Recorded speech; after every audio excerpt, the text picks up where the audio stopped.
SOAR Community CONNECTpreneur Masterclass. We're going to have a great class today featuring Molly Pompody, who is the founder and CEO of SOAR Community Network, certified talent optimization leader, and inclusive behavioral and inventory certified consultant. She's a TEDx speaker, podcaster, and best-selling author. SOAR helps organizational leaders map their strategic priorities and then supports their growth by building C3 cultures where compassionate leaders thrive, cohesive teams drive results, and employees innovate and collaborate effectively. She's the co-founder of SOAR Nebula, a global resource hub for transcendent leaders, and the DC chapter director for the Association of Enterprise Growth. If you have any questions during today's presentation, feel free to private message me. And lastly, I want to mention that this class will be recorded to put on our YouTube channel, and we'll also email it to you following today's event. So with that, I would like to thank everyone for being here and introduce Molly, who will be conducting the class. So thank you so much, Molly, and we'll turn it over to you. Thank you so much. Welcome, everyone. Thank you for joining us today. And thank you, Sky and Tian and the CONNECTpreneur community for having me here to be a part of this masterclass experience.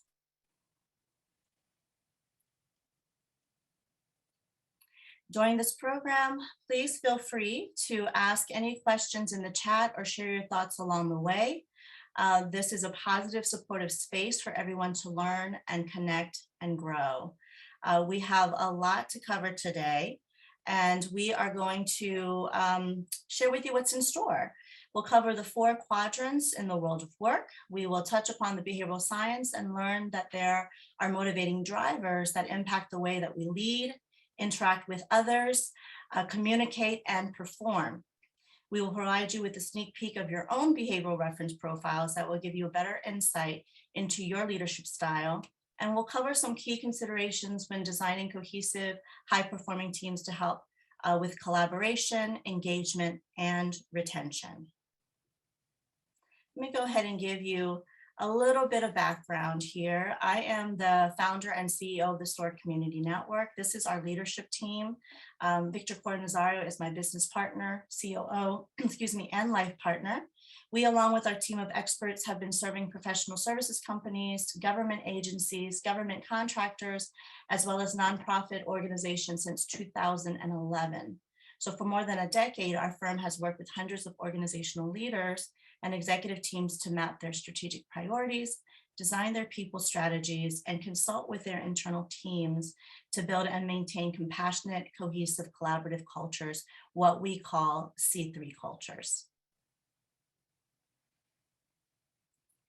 We are certified with the SBA as a woman-owned, minority-owned firm, and other certifications include talent optimization leaders with the Predictive Index, inclusive behaviors inventory with Aperion Global, and we are also active members of ASAE and SHRM. We have continued to serve and are serving a diverse portfolio of clients from across the country, as well as those who operate internationally.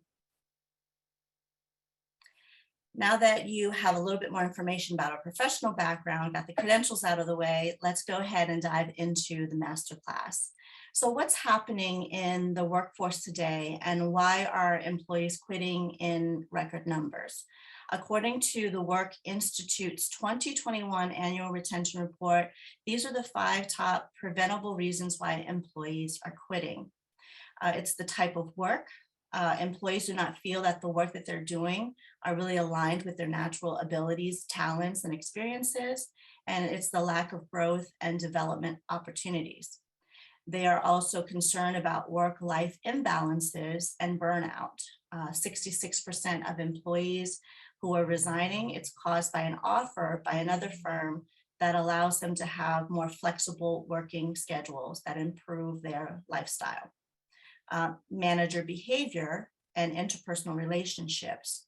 There's some toxicity around how people view their relationship with their direct supervisors that's causing this as well.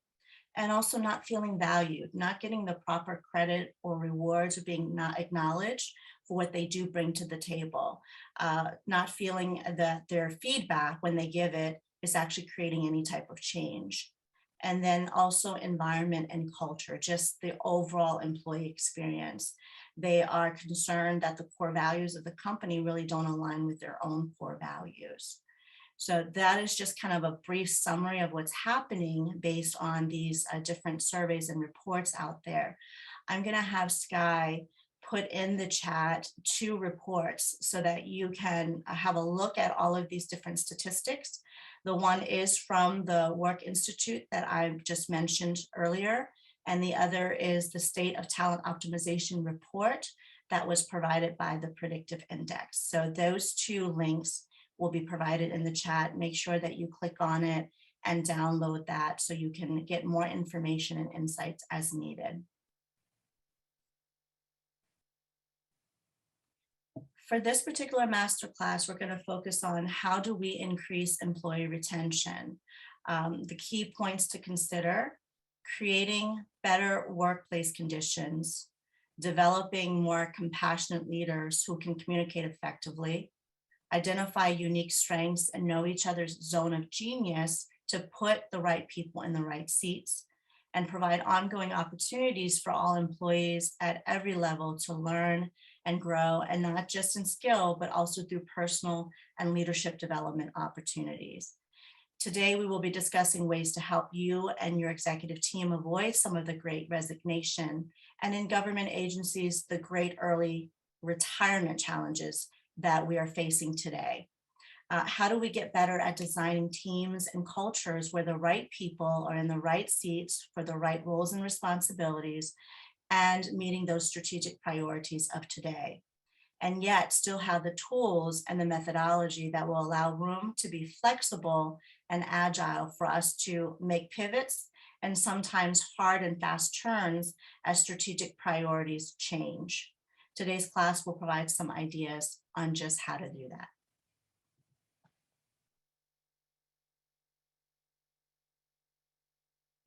Our class will also feature a focus on designing teams and organizational cultures using behavioral analytics and talent optimization approach that will create a line, excuse me, again, create a C3 culture, what we call C3, which will improve overall employee experience, foster greater productivity, collaboration, engagement, and retention. Now, we are going to have you pause for a second here and just make sure that everybody has a chance to have a poll. I do want us to see where everyone has had an experience with behavioral assessments to help guide your leadership approach. I'm curious to know which ones are the most popular. So take a moment and answer these. If you've taken more than one, please select one that you took most recently.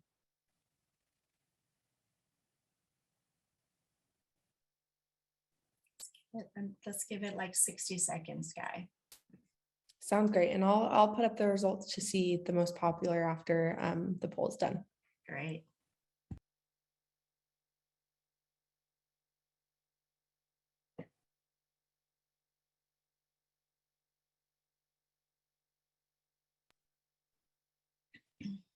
Okay, I'll give it about 10 more seconds for people to get in their answers, and then I'll end the poll.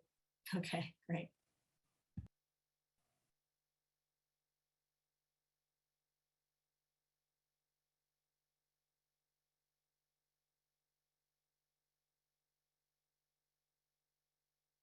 Okay, so it looks like the most popular one. Okay, it's very interesting. Myers-Briggs, yeah, that usually comes up being the most. All right, thank you so much, Guy, for sharing the results of that. Before we move on, in full transparency, as mentioned in my previous slides, although we work with the results of all these different types of assessments, we are certified as talent optimization leaders with the Predictive Index. So you'll see a lot of the Predictive Index language in the presentation today. We chose to partner with Predictive Index because they have conducted over 500 validated studies to support their behavior data sets, and their approach aligned very closely with our C3 methodology. So I just wanted to share that with you for a moment here. So we're going to move forward here now. And I'm going to share with you some of the questions that we want leaders to think about, ponder, and address. Do you believe that the right people in your organization are in the right seats right now? Is the team diverse enough behaviorally, skills and experience wise, as well as diverse in perspectives, whether differently abled, culturally, ethnically diverse, including gender, and across generations? So we know there's a lot of topics around diversity, equity, inclusion, and accessibility. So we want you to ask yourself, is that something that resonates with you? How is your culture and team designed? Can and are your employees willing to flex to meet the ever-changing needs of the team and organizational priorities? And are the right strategies, tools, and tactics, along with the ongoing training and leadership development programs being provided to foster a healthier, more productive, and collaborative culture? So we can't just expect a C3 culture to maintain itself. There has to be internal teams created, trained, and accountable for calibrating and recalibrating these very complex people strategies, because we're constantly growing and evolving as human beings, which impacts how our ecosystems and organizational cultures grow and evolve. If we want healthier ecosystems, we have to have healthier human beings shaping and participating in them. I'm going to share a glimpse of the PI's talent optimization approach that we incorporate with many of our clients. So let me introduce you to the 4 quadrants in the world of work. When we think of the work in our work in general, we can break it into 4 simple parts. The first is teamwork. This quadrant represents work related to cultivation, morale, engagement, career pathing. So if you think of a personality type, somebody that comes to mind might be Oprah Winfrey. Then we have the innovation quadrant, which represents the work that's challenging status quo, exploring new markets, testing new ideas. So perhaps someone like Elon Musk might sit in that quadrant. Then we have the results quadrant, represents work to capture new market shares, measure ROI, think general patent, for instance. And then the 4th one is process, which represents work around building efficient and effective systems and operations that scale. So perhaps someone like Steve Jobs. There are 3 major components to designing cohesive, high-performing teams that can help your executive team, again, design, build, and maintain a cohesive and collaborative culture, which these elements coming together will help drive results and increase engagement, innovation, and also retention. Let's go ahead and share the first component, which is, who am I as a leader? Knowing yourself, fully understanding and embracing who we uniquely are as people and as leaders is the first step. How am I naturally wired to behave, and how does that impact the way I lead others? What are my unique strengths and potential blind spots? How do I better understand my own complexities and navigate my own default patterns and potential pitfalls?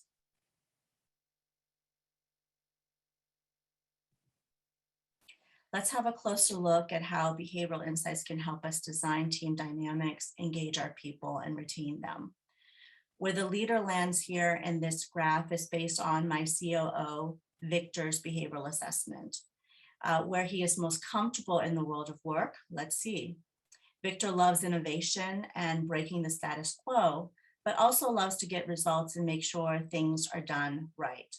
He tends to be more task-oriented and is not as concerned for detailing processes as he is for driving those results. He's happy to let others drive the work of process and precision. Now, these attributes have both pros and cons, and these pros and cons come to life, especially when he works with others.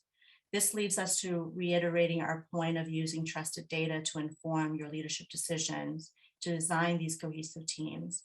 Doing so will leave out some ambiguity, which is the most effective approach in our view to leading a healthy organizational culture. Let their natural behavioral drivers inform you about the strengths in your people so you no longer guess or make assumptions. Once you have this knowledge, help them navigate potential blind spots and mentor them by having them flex in areas to improve their own leadership approach. So what's the next step here? What's the next component? The second component that you need to know to be an effective leader and to retain your people. Let's see. It is who's on my team. As leaders, we need to understand our own drivers and motivations, our strengths and blind spots, and we need to understand people.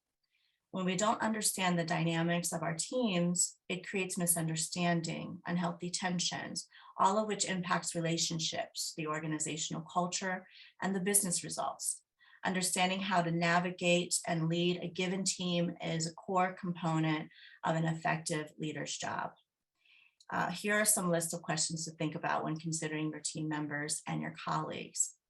How does the team go about its work? How do they communicate with each other? Is it effective? How do they take action? What are the strategies? There are different team types and there are different strategy types. We'll touch upon those a little bit later, but it really depends on all the different people on your team and their behavioral drivers and their natural behavioral wiring.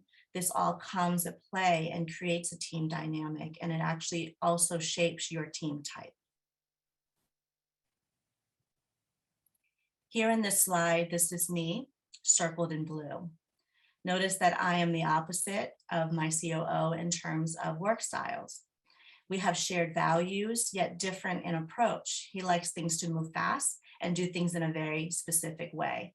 Oftentimes his energy and behaviors feel to me with my personality like go, go, go. Whereas I'm more steady in my approach. You can hear it in my tone and how I pace myself when I'm speaking. This is my nature. My behavioral drivers and patterns place me in the teamwork quadrant in the world of work, and therefore I'm more concerned about working with and through the team, ensuring everyone is heard, appreciated, and feels valued. That is the natural way in which my mind goes when I'm communicating and interacting with my team. There may be times when Victor can miss these important attributes around people in his leadership, which can create disengagement with employees or strategic partners if we're not mindful of our own strengths and potential blind spots. I, on the other hand, may take too long waiting for a consensus from everyone when, as the CEO, I often have to make quick and tough business decisions that can't wait for sometimes hours, weeks, or months. I naturally seek harmony, but I have learned to flex and develop skills that help me become more effective as a CEO. I am constantly learning to flex without stretching too far from my nature, because this can cause stress and burnout. This is happening in the world of work today. The burnout is because people, as I mentioned earlier, do not feel that the work that they're doing is aligned with their natural abilities. And that's causing a lot of the misalignment, a lot of the tension and frustration. So it's finding the right balance of leaning into our natural strengths, but flexing when required based on the situation and work to be done, just being mindful not to flex or ask our people to flex too far and too long away from their nature. So what are the pros? I can help my COO keep people in mind, and the cons, my more laxed approach may be perceived as lack of drive, which may drive my COO crazy from time to time. Now, let's reflect upon this for your team. Just put in the chat if you can, are there or have you worked with personality types that are actually opposite of yours? And was that a good thing or was that challenging for you? Love to see some interaction there in the chat.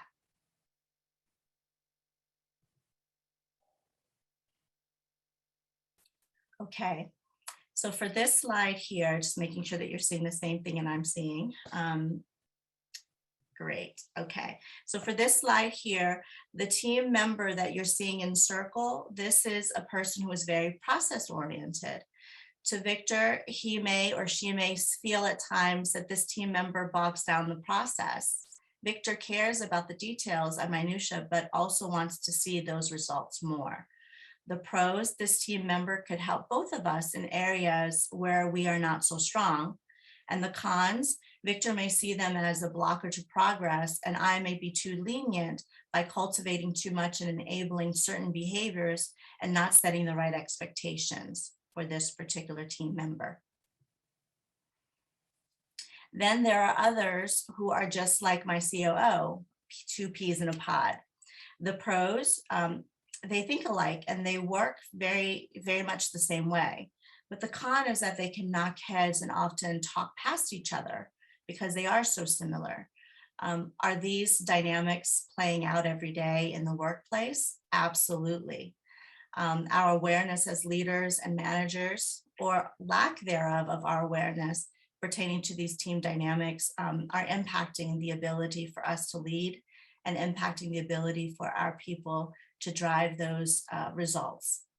So let's go ahead and offer up the third component. Third component is we have to have clarity around the actual work to be done. What does my team need to do to drive results and help us reach our strategic objectives? This is where we must have leadership consensus and clarity on our current priorities. When was the last time you mapped your priorities and revised your strategic objectives or set SMART goals with your team, not for your team? Once you as the leadership or executive team can come to an agreement on your top 3 to 5 strategic priorities, you can now present this to the next tier of leaders and set or co-create SMART goals with them to create that sense of ownership. And then looking at the data to see everyone's strengths and where they sit in the world of work can also help you decide who is leading what initiative and who is supporting that initiative. Co-creating these SMART goals are so important and essential to continue to calibrate and recalibrate the cohesion and the collaboration among your team members. In this slide, the purple lines represent a selected set of strategic objectives decided on by our particular leadership team. So this is a sample team here. This particular team is prioritizing teamwork and employee cultivation. You'll see that there are 3 lines representing 3 strategic priorities that actually fall into that quadrant in the world of work. They also want to build more processes to help better scale their business over time. So you'll see 2 lines for 2 objectives that are all about process and precision. So we need to have process and precision in place in order to automate and scale our service delivery is one of the objectives that they set forth. And they want better processes and solid infrastructures to help increase productivity and reduce frustration. So when we look at that and then we plot back the team, you can see here that teamwork and process are not natural to my COO. It doesn't mean that he can't stretch in these areas. He certainly can and has. It does mean he's much more comfortable and engaged in the work involving innovation and results. Most importantly, rather than getting frustrated with lack of drive or too much detail in 2 members of the team, he now has a different vantage point and understands that these 2 other team members who are not like him are very well suited to move us forward based on the current strategic priorities. Me being on the teamwork side helps to foster collaboration and cohesion while not sacrificing driving results, innovating, and making sure we have the right systems in place to scale and grow. But here's the reality. Many leaders simply don't know or have clarity around who their leaders are in terms of where they sit in the world of work, or their team members, colleagues, and employees. And so oftentimes we make decisions around people strategy or the right roles and responsibilities without looking at the whole picture. And these data points using behavioral science really do help a lot to put people in the right seats for right now. I'm going to go ahead and put this all in a simple equation here. So getting to know yourself, understanding your strengths and your potential blind spots, understanding others and the people on your team, what are their strengths and blind spots, and having clarity around the work to be done for right now. The interaction of this trilogy equals the effectiveness of your results. one out of these three doesn't quite get the job done, unfortunately, for a long period of time. It might fix a few things in the short term, but what we're looking for is a consistent opportunity for people to feel productive, engaged, seen, heard, valued, and drive those results. So what I'm going to do now is I'm going to pause, and we're going to take a moment to do a quick exercise to get everybody involved in interacting with one another. I'm going to share a link, or have Sky here help me share a link to take a 3 to no more than 5 minutes of a behavioral assessment, because I want you to get in your email right away what your leadership reference profile is. And when you get your results, when you submit the button, it should take, again, very quickly, 3 to 5 minutes. When you submit the button or your responses, you will get an email within 30 seconds. It's going to tell you what your reference profile is. I'll be curious to see how diverse we are in our reference profile. So once you get your results, stick it into the chat so I can see all the different types of people who are on this call. Please go ahead and take a moment to do that. I will pause for 3 to 5 minutes, and then we'll continue on.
Sky, I see that you're participating as well. When you're done, can you put up your reaction button so it'll give me a sense of when we can begin to share our reference profiles in the chat?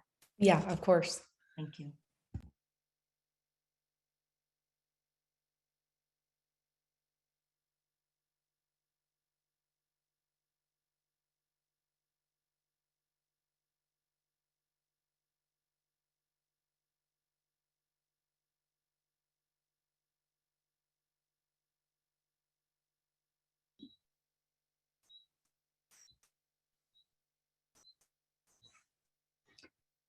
Hi, Molly, this is Alan Lube. I'm one of the participants. Obviously, I didn't receive the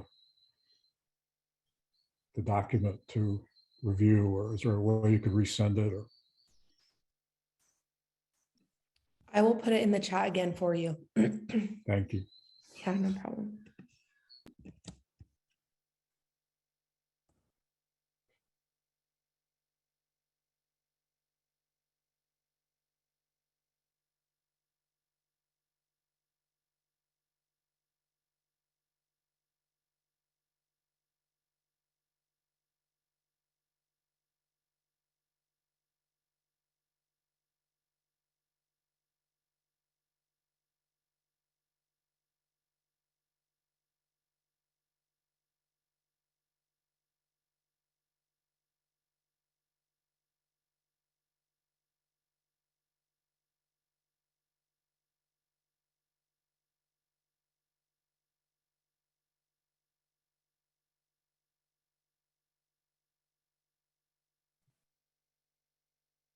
Okay, let's give it another 2 minutes. And for those that already have their results back, I'd love to, if you're open to sharing, I'd love for you to type your reference profile type into the chat.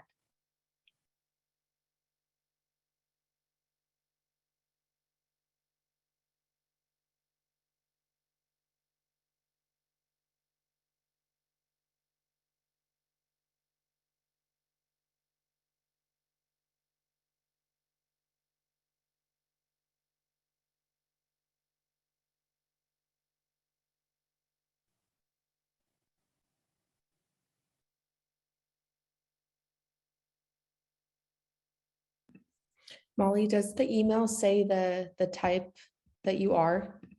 Yeah, it should come from Predictive Index, and it'll tell you when you open it up, it'll tell you exactly what your reference type is.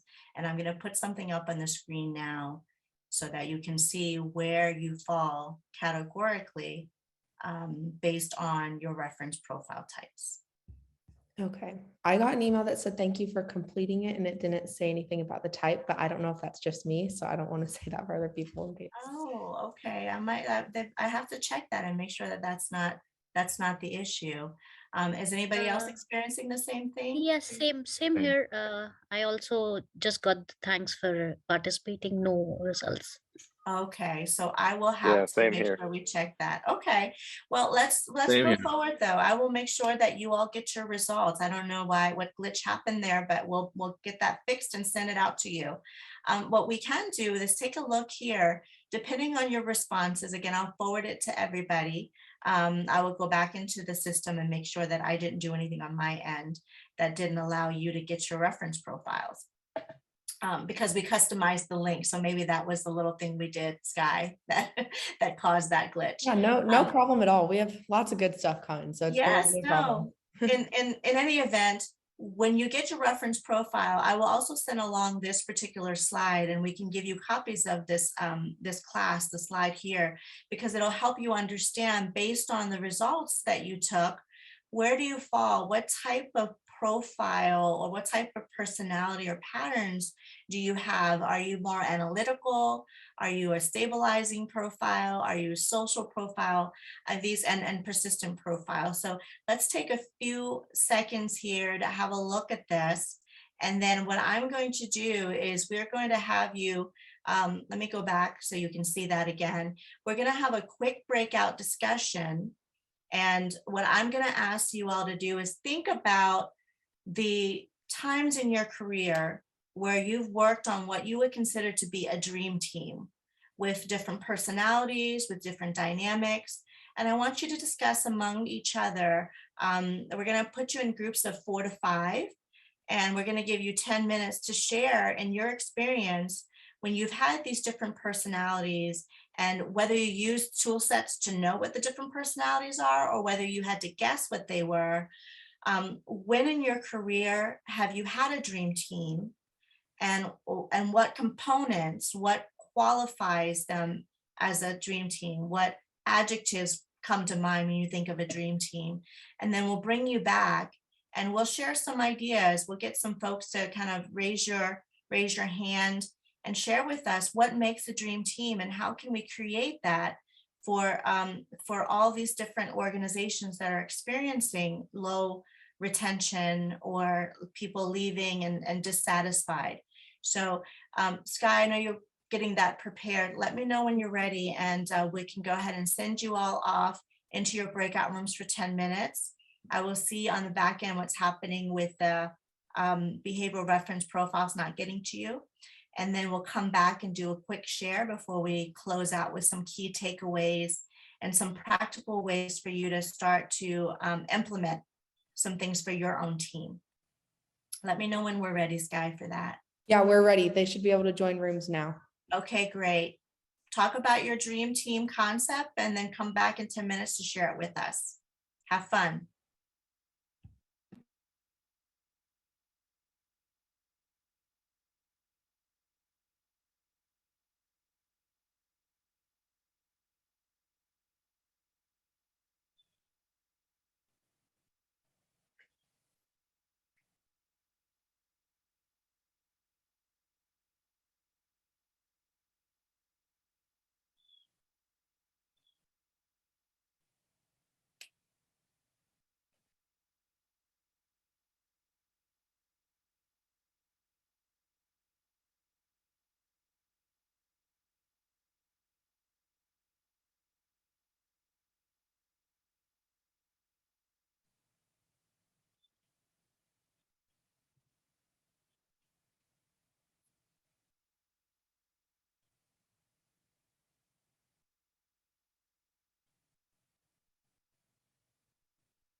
Okay, Sky, we'll bring everybody back at 11, I would say 11:47, Okay, perfect. 7 more minutes. Okay, sounds good. Okay.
Okay, we had a couple of good questions in the chat, so when we have time in the end, I'll come back and answer some of them. Tian asked a great question about lack of clarity, so I want to Okay. make sure I address that. That sounds great. I'll give everyone the 60-second message in like a minute or so. Great. Okay.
All right, Sky, is pretty much everybody back yet? Almost, right? Yep, everyone should be back and good to go now. Okay, great. Well, as you can imagine, there's a lot to cover in an hour. So I would love to have at least one or two shares. What came up in your group? What constitutes a dream team? Let me have somebody unmute and share with me what a team captain can share with me. What constitute a dream team? What have your experience been like? Others can type it in the chat as well. I think Jeremy, yours was a good one. Oh, thanks. Molly, I think one of the things that I noticed was people aligned around an agenda that all had input into the agenda or that agreed with the agenda. And so, you know, it may have been like personalities coming together or even different personalities coming together, but being able to work really cohesively towards a common goal. That is so on point, which leads me to address something that Tian put in the chat. Does lack of clarity impact the Great Resignation? Well, lack of clarity impacts a lot of things, Tian. The outcome is that you do have the Great Resignation as part of the outcome, but it really comes down to frustration and misalignment overall. When you're trying to foster cohesion, especially at every level, especially at the top, the leadership team does not have clarity. They have not come to a consensus on what those strategic priorities are. And sometimes it's even the mission and the vision of the organization. As crazy as that sounds, especially with the pandemic, many organizational leaders haven't sat back down together and asked, is this still our mission? Is this still our vision? And they might make assumptions that everybody in the organization is in the boardroom with them. And there's a lot of frustration and confusion when you are not articulating with clarity and with confidence the direction that you want to go and the agenda, as you mentioned, to rally everybody going toward the same North Star. So hopefully that's helpful. Can we get one more share? What makes a dream team?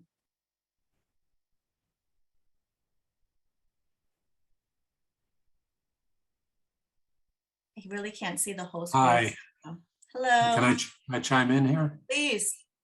Yeah, we had a small group. There were 3 people. So, you know, there were very different situations. And what makes a dream team for one situation may not be suited for another.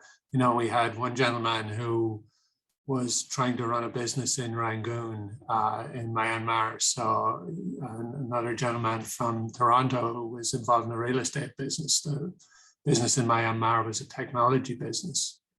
So, you know, as you might imagine, in something like a real estate business where there aren't a lot of particularly specialized skills, if you will, and you're dealing with people in for an extended period, 5-10-year leases, maybe that kind of thing, you need very different people and a very different approach to what you need if you're trying to build a technology business in somewhere like Myanmar, where there's shortage of skills. You know, the key thing is, can I get the people with the skills as opposed to do all the personalities fit together? You've got to, if you can identify a few people with the skills, try to recruit them.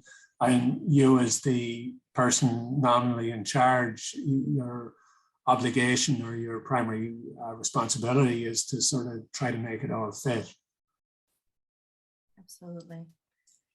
Yeah, this is the thing about designing cohesive teams and cultures. We have to consider so many factors. We have to consider the actual work at hand. We have to consider the environment, the culture itself. And so it is complex. And that's why using data sets and behavioral insights make it a little bit less chaotic and also more objective and less subjective. So I know that we only have 10 minutes together, so let me go ahead and move forward with some key considerations and reiterate some of these takeaways that I want everyone to really benefit from as we move forward. So there's going to be a link that I'm going to have Sky put in there for those that are interested in exploring more about your team, designing it. This is a complimentary review. For those that took the assessment, I promised you I will email you all your results so that you have a sense of what your reference profile is. But if you want to have a longer conversation, as part of our relationship with CONNECTpreneur, I am offering up 45 minutes complimentary to you to explore your own leadership style, maybe some of your pitfalls, and also see how this can relate to the team dynamics that you're working within in terms of your own organization, or maybe your client's organization, depending on the role that you're playing around people and culture.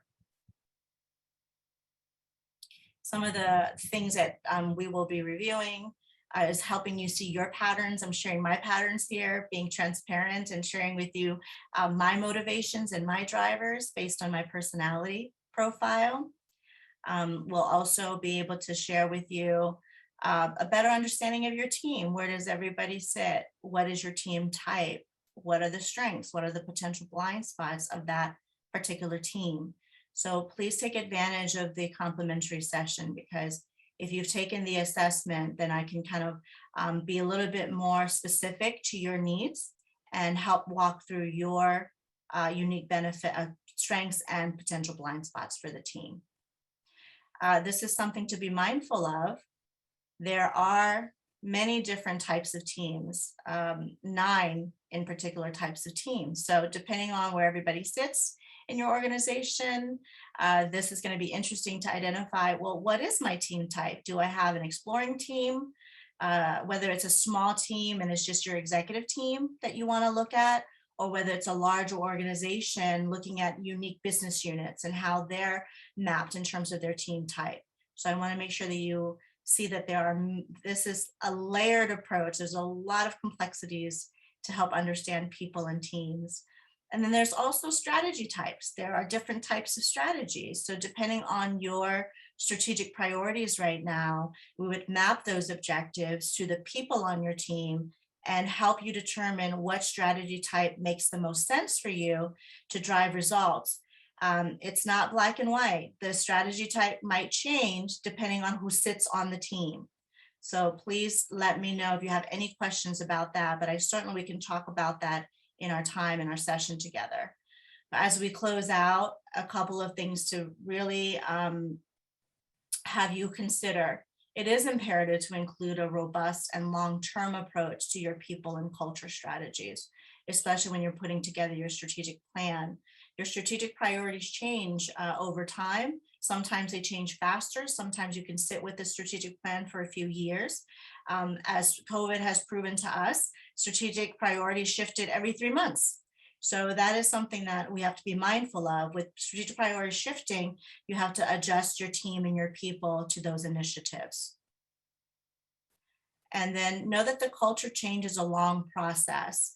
It takes investment of time and resources, and it's critical, though, in order to foster cohesion and collaboration that elevates the employee experience and also that is sustainable. It will take more than a few executive retreats or employee workshops. That's why they don't work. It's going to be an actual program, an initiative, a framework that's going to help you get familiar with the different tool sets that are required, train your internal people to help them maintain and calibrate this culture. It's going to be about operationalizing those core values and how you measure if people are living those core values, developing more compassionate leaders at every level, incorporating diversity, equity, inclusion, accessibility initiatives. Who's running those? Who's measuring successes? It's going to be about elevating emotional intelligence with your managers and training them into better leaders. It's about creating psychological safety for your people and all other essential skills required to maintain your version of what we call a C3 culture. So again, people strategy, include that in your plan. This is a long-term process, initiative. You got to operationalize those core values and make sure that this is sustainable and scalable. and why it matters. Well, it matters because at the end of the day, we want compassionate leaders to thrive. We want cohesive teams to be high performing and drive the results you're looking for. And we want collaboration to be fostered at every level so you can continue to innovate and you can continue to serve your clients in your market. It's the best way to improve overall employee experience, elevating your retention, and it also impacts the bottom line. It really does. It increases your profitability, your gains, and it also, very importantly, contributes to you and your organization fostering healthier communities. And why is that? And how is that possible? Because human beings are the ones that show up to work for you, and they are going home. And when they go home, they're either withdrawing from or they're contributing to society. And that's the direct result of the way in which we create our own ecosystem for the people who come and support and serve us every day. Now, I know we don't have a lot of time for questions, but I do want everyone to have my contact information. I will have Sky, if you wouldn't mind putting that link to book time with me into the chat again. But here you will also have my email address. If you just want to send me an email to ask questions, I'm available to do so and to guide you in any way that I can. And we also have tons of resources available to you. The 2 reports I sent in earlier in the chat, for those that joined us a little later, maybe Sky, you can put that back into the chat, those 2 reports. That way all the statistics are there. Those reports were done in 2021, so they're pretty recent. And if you follow me on LinkedIn, I post a lot on all of these related topics around people and culture. So the latest and greatest news and stats and reports are also available as I post them on social media. Is there anybody who has any final thoughts or comments? Please put them in the chat or share them with me in the last minute we have together before we close out. Sky, if there are no comments or chat, please go ahead and close out the session. And I thank everybody for being here.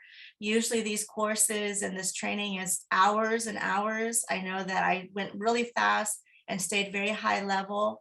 But if you're interested in bringing the training into your organization, we can get into the weeds and go as deep as you want. So please reach out to me and we can explore ways in which we can design more healthier, productive, and engaged culture so you can retain your people and retain your intellectual property for a long time with these smart, brilliant people that stay with you.